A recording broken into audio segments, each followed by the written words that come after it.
The other thing I wanted to show you was the solo riff. So about halfway through the song, I think, there is a bass solo part, and it's the same part that you're playing at the beginning of the song.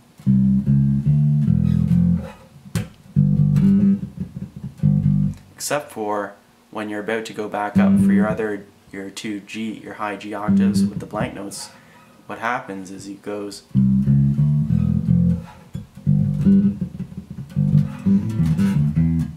So what was that?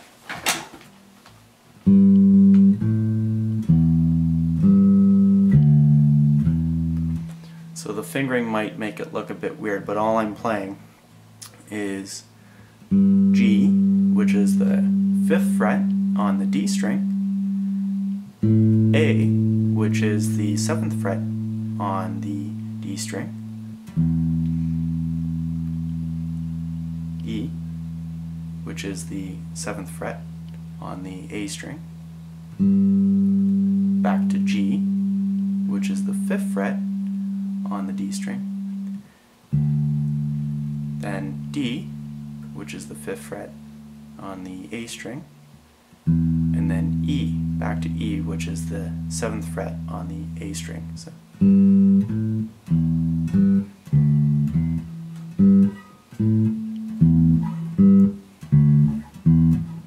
But he plays it really fast, so you have to get your fingering right. You have to get your fingering position correct so that you can play it quickly and smoothly.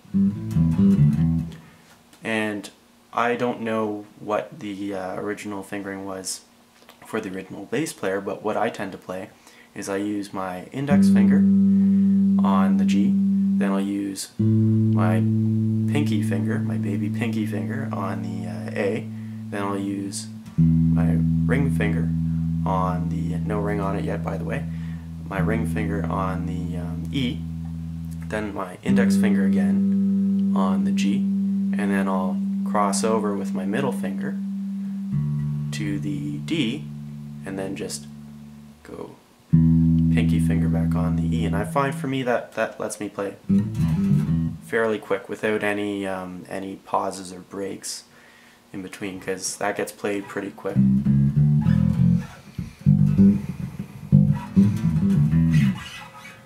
And also when you're landing with your pinky finger on the E, you can kind of slide it back down if you want.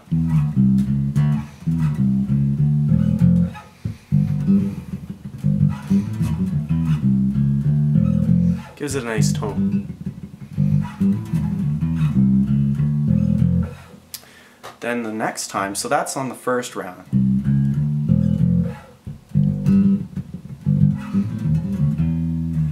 When he goes to play it the second time,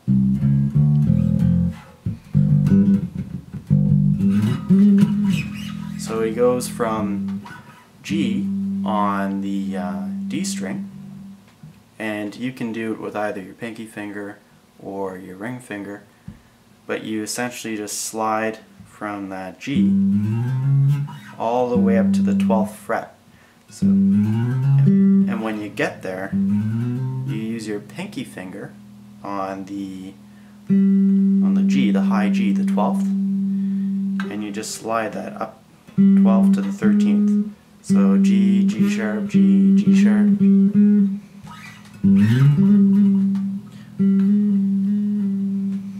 Find you'll really only have time to do 1, 2, so 1, 2, and back to the G.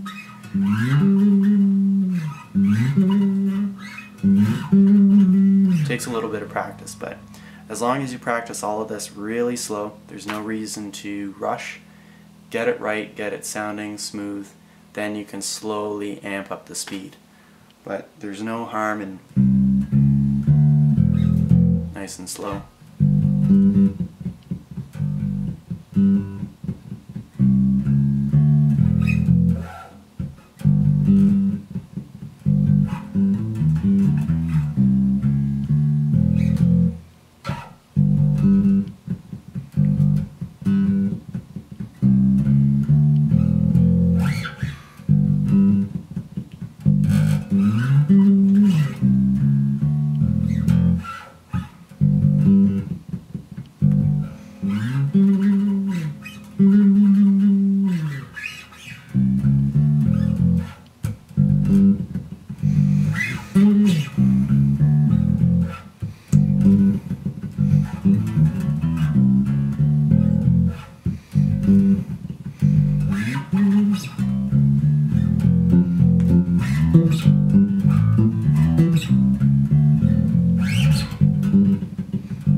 One final note, when it comes to the ghost notes, there are a couple different ways you can play that. My preference is to play the ghost notes on the D string because, first of all, I find it's easier for me to play it that way. I don't know why. And second of all, because the D string is a lighter gauge string than the A string, I think it comes through a little better because it's a bit brighter on the ghost notes. There is a slight difference in the tone. A lot of people will play the ghost notes on the A string, and that's fine. I just find it a little bit odd, but it's personal preference, whatever you like. If you are having difficulty playing it back here, you can certainly play the ghost notes up here because ahead of the pickups there is a little bit more give in the strings, so you won't necessarily have to put as much pressure into each pick.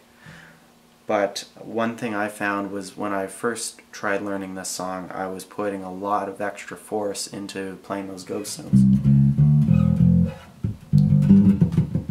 But you don't have to do that. That's something I was doing because in my mind I thought it wasn't ringing through as clearly as the other notes. But I realized the more I played it that the most important thing was relaxing my fingers and just playing it relatively soft, and it'll still come through and it'll sound clean and it'll sound good. You don't want to be doing that. Anyways, that's all for today. Hope this video helped a little bit, and if you had any questions, feel free to post something on the comments or send me a message. And I hope you have a lot of fun with this song. It's a great bass line, a timeless classic. Enjoy.